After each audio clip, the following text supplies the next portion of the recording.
shared this stage 15 years. Football ইতিহাসের সবচেয়ে বড় দ্বৈরথ ক্রিস্টিয়ানো রোনালদো ও লিওনেল মেসি, যাদের লড়াই প্রায় 2 দশক ধরে ভাগ করে রেখেছে পুরো ফুটবল বিশ্বকে। ক্যারিয়ারের শেষ প্রান্তে এসে এই দুই মহাতারকার লড়াই কি রূপ নেবে বন্ধুত্বে? Of course, we have a good relationship. Spanish দৈনিক মুন্দে দেপোর্তিভো জানিয়েছে, রোনালদো নাকি তার এজেন্টদের নির্দেশ দিয়েছেন ইন্টার মায়ামির কাছে নিজেকে প্রস্তাব দেওয়ার জন্য। রোনালদো কেন যুক্তরাষ্ট্রের ক্লাবটিতে খেলতে চাইবেন তার কিছু কারণও ব্যাখ্যা করেছে স্প্যানিশ সংবাদ মাধ্যমটি।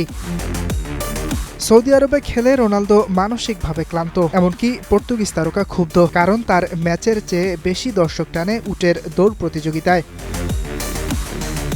এছাড়াও রোনালদোর ব্যক্তিগত চিকিৎসকের মতে সৌদি আরবের রোদ তার ত্বকের জন্য উপযোগী নয়, বরং মায়ামির আবহাওয়া বেশি সহায়ক।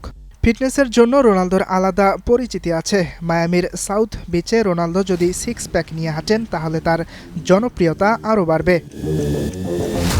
এছাড়াও রোনালদো ফুটবল ছেড়ে নাম লেখাতে চান রূপালী পর্দায়, মানে খোদ হলিউডে, তাই মায়ামিতে থিতু হতে চান। সবচেয়ে বড় কারণ হিসেবে পত্রিকাটি উল্লেখ করেছে, ব্যক্তিগত রেকর্ডের দৌড়ে মেসি রোনালদোর সবচেয়ে বড় প্রতিদ্বন্দ্বী, তাই আর্জেন্টাইন তারকার সাথে একই দলে খেললে ফ্রিকিক ও পেনাল্টির সুযোগ মেসির থেকে কেড়ে নিতে পারবেন রোনালদো। আসলে এই পুরো খবরটি মিথ্যা। ডিসেম্বরের 28 তারিখ স্পেনে পরিচিত ডে অব দ্য ইনোসেন্ট নামে, যা মূলত স্পেনের এপ্রিল ফুলস ডে। এই দিনে সংবাদ মাধ্যমে ব্যঙ্গাত্মক ও ভুয়া খবর প্রকাশ করে।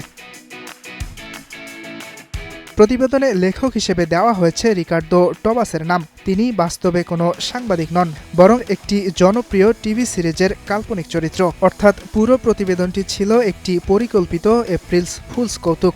স্পেনের পাঠকরা বিষয়টি সহজে বুঝলেও আন্তর্জাতিক পাঠকদের জন্য যা তৈরি করেছে বিভ্রান্তি। মেসি ও রোনালদো একসাথে খেলছেন না। ইয়াসির আরাফাত সবুজ, স্টার নিউজ।